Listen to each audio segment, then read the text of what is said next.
Hey guys, welcome back to this series where I teach you how to use different plugins so you can get the best mix possible. So I'm going to be using the same project that I used for the EQ tutorial, which I'll link down in the description. This is because then you guys could hear how it should sound like if you guys followed the tutorials. So let's get straight into it. So this is the song from before. I'm going to play the first part, the verse. It's happened once before, behind the white oak door, and it destroyed the trust, turned it into dust. Now you question me, I'm no longer free, and I guess that's good, cause that's what I would do. So this is the compressor from Logic. It's very similar to other compressors, so anything I say here applies for every other compressor. The threshold should work the same, the ratio and all of that stuff should be all the same. Threshold controls when the compressor is activated. At first it sounds like a reduction in volume, but what it means is the signal needs to be above a certain amount of dB for the compressor to start working. For example, if the voice reaches minus 30 dB, it won't activate the compressor because it's on minus 20 dB. It's happened once before, behind the white oak door, and it destroyed. So what I'm going to do now is I'm going to pull it back so you can hear how it reduces the volume. It's happened once before, behind the white oak door, and it destroyed the trust, turned it into dust. Now you question me, I'm no longer free, and I guess that's... So here you can hear that the voice is so much quieter. Essentially what it's doing is it's squashing the vocal downwards. So all the loud parts and the quiet parts in this case are being squashed downwards to just one level. Because the vocal is smooth in terms of volume, there's no peaks in volume. I'm just going to reduce the threshold so I can get an even amount of spread of compression throughout the whole vocal. So let's see how that's going to sound like. It's happened once before, behind the white oak door, and it destroyed the trust, turned it into dust. Now you question... Okay, so now that we've changed the threshold, you can tell that the volume of the vocal has turned down.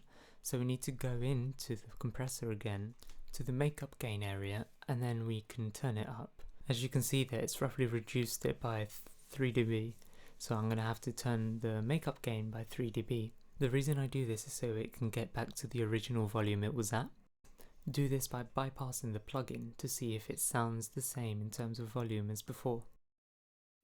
It's happened once before, behind the white oak door, and it destroyed the trust, turned it into dust. Now you question me, I'm no longer free. Now let's look at the ratio.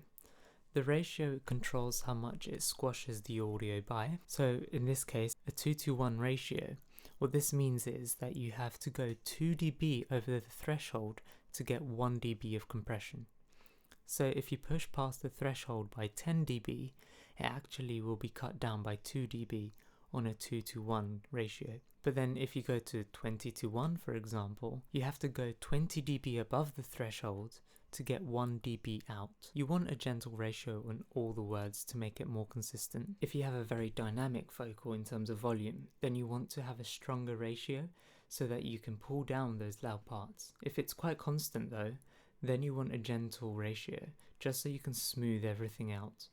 And I guess that's good, cause that's what I would do. It's hot though, I feel low, it's such a fact. Now let's focus on the attack. The attack controls how quickly the compressor starts working. A fast attack removes transients from the sound, which means it smooths out the sharp increases in sound, which makes it very heavy and muffled. A long attack, however, means that the vocal will be all over the place because some parts are being compressed, but some aren't. It's very inconsistent. Now, some people might tell you do 5 milliseconds of attack time or 10 milliseconds or whatever it is, but don't focus on the numbers. Don't even copy what I'm doing. Just set it until it sounds right. Don't listen to numbers and figures because sometimes it might not be the right thing for your audio. You want to make sure that all of the start of the words are clear. Now, whatever number it is, that's the number you should be. Release is how long before the compression stops compressing. It's essentially the opposite of attack. Once the signal has gone below the threshold, the release tells the compressor how quickly it needs to take for it to go back to the default. A quick release means that the signal is very suddenly returned to the volume that it was originally at before the compressor. Contrastingly, if it's too slow, it makes the signal sound like it's being dragged down because the compression is always being applied, which means everything is going to be reduced. You want to add the released almost as a conductor conducting an orchestra, so that when the compressor opens up, it adds the gain to the end of the phrases and recovers between words. You don't want it to recover in tiny little spaces that makes it sound unnatural. You want it to recover between words to make it sound as natural as possible. The idea is that when the vocal is loud, the compressor squashes the signal down. So this is how it would sound like. It's happened once before, behind the white oak door, and it destroyed the trust, turned it into dust. Now you question me, I'm no longer free, and I guess that's good, cause that's what I would do. Now finally, the knee. You'll find these mostly in digital compressors, not so much in other types of compressors. But what it does is, it tells the compressor how smooth it should do what it's doing. So instead of it being on or off, or 100% on all the time, or 0% off, it allows you to apply like 50% of the compressor, and it smooths out the whole compression. So that's essentially it. Now all you need to do is practice. It takes a long while. So rewatch this video, and then go back to your DAW, and then come back and make notes and etc. But just keep trying. So that's how to use a compressor. I hope that was useful. If it was, consider giving it a like, and comment down below what other videos you would like me to do. Thanks for watching. Peace.